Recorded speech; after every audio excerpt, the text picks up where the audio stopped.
The expenditures to date are $420 million. The budgeted amount for 24-25 is $145 million.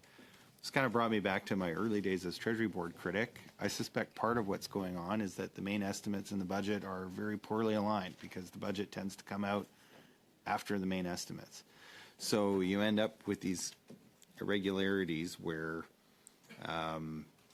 what actually ends up being spent out of the estimates and voted authorities really doesn't look a lot like what's projected when the government tables its main estimates. And when we had a fair bit of debate around the Government Operations and Estimates Committee table in the 42nd Parliament on these matters, I think there was an impression, and I think even then Minister Bryson and President of the Treasury Board at that time had a strong feeling that until there was a fixed budget date, it would be very hard to bring the main estimates and the budget into any kind of meaningful alignment.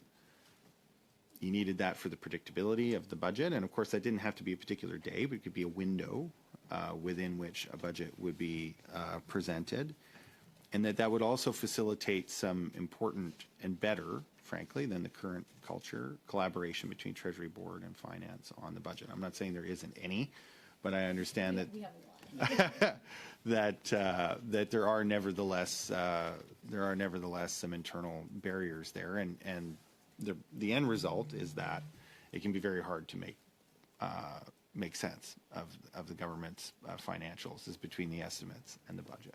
So I wonder what your experience in this regard is, and if you would consider trying to move towards, if not a fixed budget day, then at least a fixed budget period, so that we might have a better alignment between the government's budget and the government's estimates, both so that parliamentarians can do their job of financial accountability better, but also that Canadians can more easily and readily understand what government proposes in its financial documents. Okay, look, thank you for the very thoughtful question. And it's nice to have Scott's name evoked here. I guess a friend of both of ours, and I think an excellent parliamentarian, and an excellent president of the Treasury Board. I know you didn't mean anything by this, but I do have to make very clear, we work so closely with the Treasury Board. When you said that, Chris was nodding his head because he and the Deputy Minister for the Treasury Board spend, I guess, half of their time together. So I do want to assure people there's incredibly close collaboration. We're in the same building. We're constantly working closely together. And I do just also want to say, by way of offering some certainty to the folks back home, we did quite intentionally publish those fiscal guardrails in the fall economic statement, and I do want to take this opportunity to say to people we're going to stick to them. So in terms of kind of certainty about numbers, I think better is always possible, and I think finding ways to do our work more collaboratively and effectively is a good idea. What I will say, though, Daniel, and since this is your last day, I'll be super frank and super candid.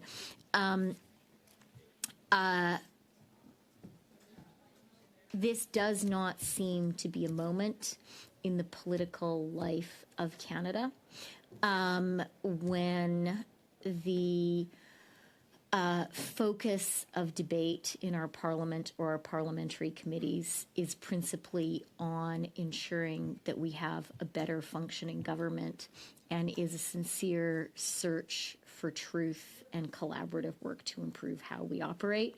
Ritualized jousting seems to be more what is going on. And, you know, insofar as that, I guess, provides bread and circuses, then I guess fair enough. And I accept the antagonistic, well, not the antagonist, the adversarial nature of our democracy. It's how it's set up. But I will say really, really sincerely, when it makes me mad is when that kind of ritualized jousting actually acts to stop Canadians from getting what they need. And I particularly, like these investment tax credits, I really believe in them. I really believe we need those measures to be in place so we can get investment into Canada. When you're back in the province of Manitoba, you're going to be calling me up and yelling at me and saying, why are these not passed into law? Investors are talking to me and they need them to be passed so that they can invest. That's what I heard in Calgary last Friday. And I would just urge us to just, by all means, yell as much as you like at the government during question period, if that is what you enjoy. But the things that people actually need, let's pass them. Was impressed by Minister Bryson for was his mastery of the clock at committee.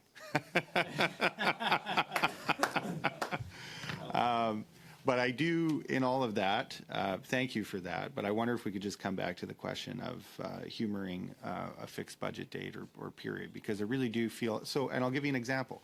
There's a lot of concern, and New Democrats are very concerned. It's why we're raising it in the House. We're raising it at every available table about cuts to Indigenous Services Canada. And we've seen a lot of stories about cuts to Indigenous Services Canada coming. Part of that is based on a detailed, look at the estimates. And of course, the estimates don't represent what may be coming in the budget because we have misalignment.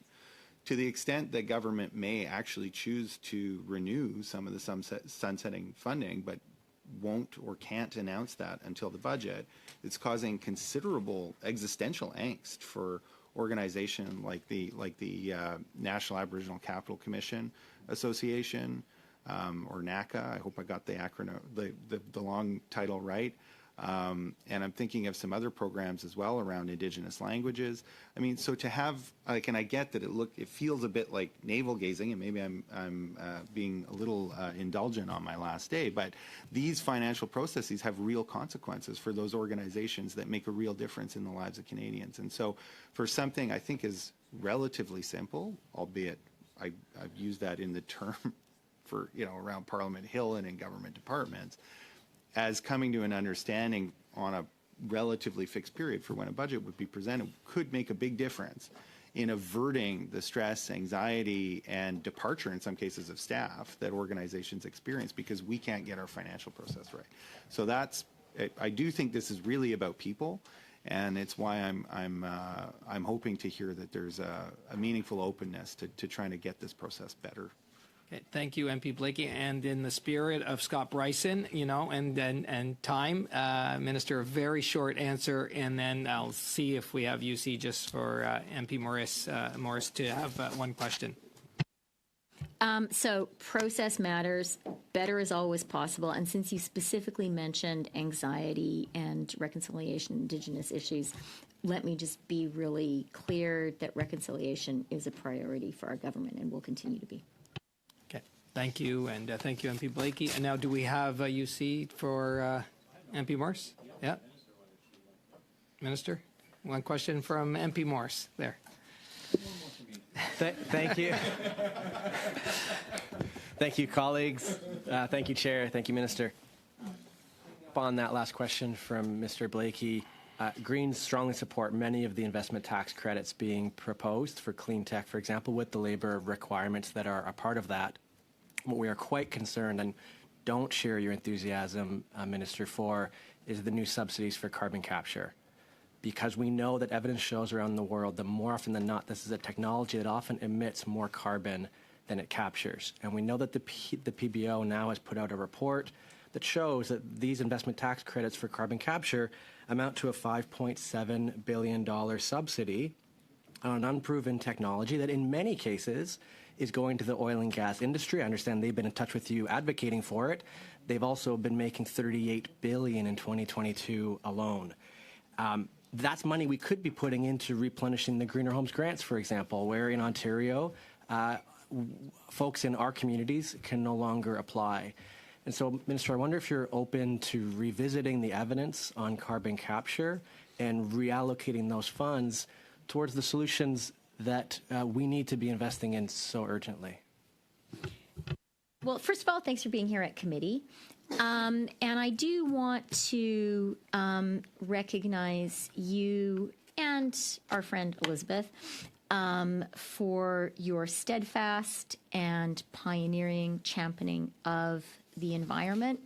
Now more than ever, we need voices in Canada that recognize the importance of having a robust climate agenda.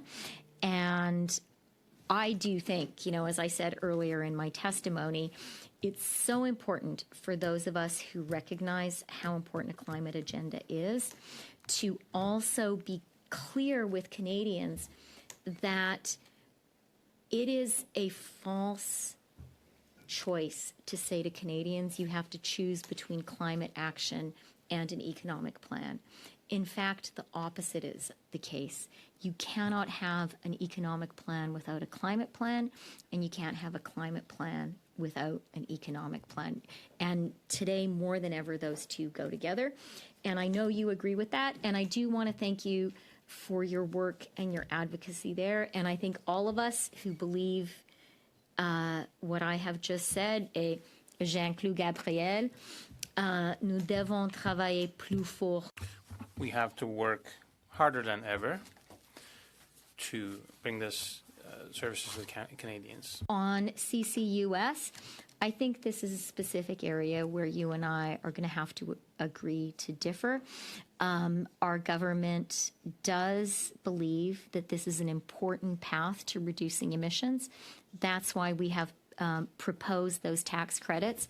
And actually, that's why I would say maybe this is an area where we could conclude today's discussion by actually having agreement with another set of members of Parliament who are present here.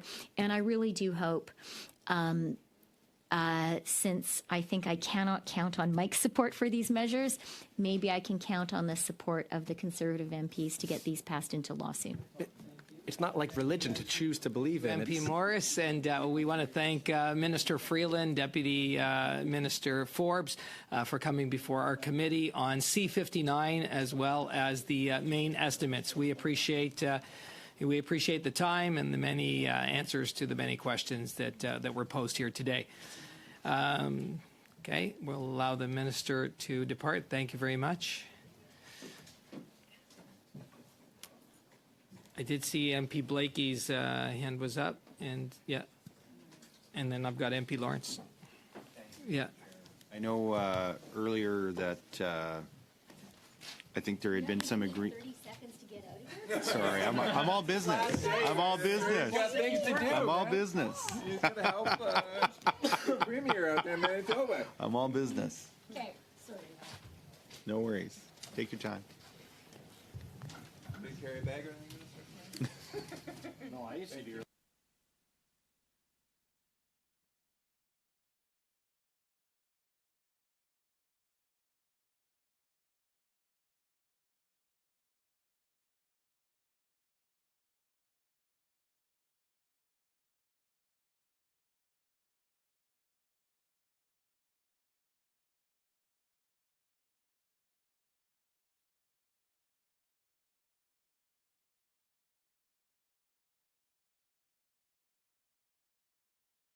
Then MP Lawrence, then MP Samari.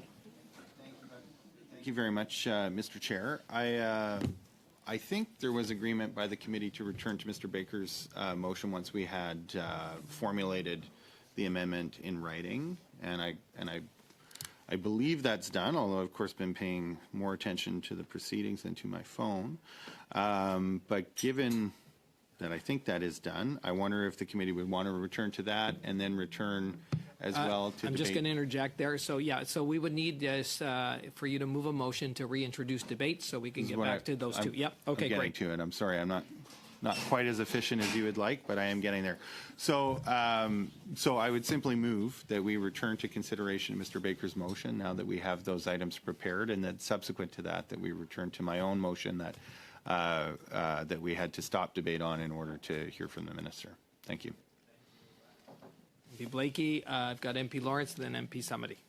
Thank you. Yeah, in the interest of time, Conservatives would be agreeable to passing both motions on division. Right, good to know. Okay, thank you, MP Lawrence, for that. And MP Samari? Oui, merci, Monsieur le Président. Thank you, Mr. Chair. I support Mr. Baker's motion as drafted, and I'd like to let you know that our clerk, Mr. Roger, forwarded to you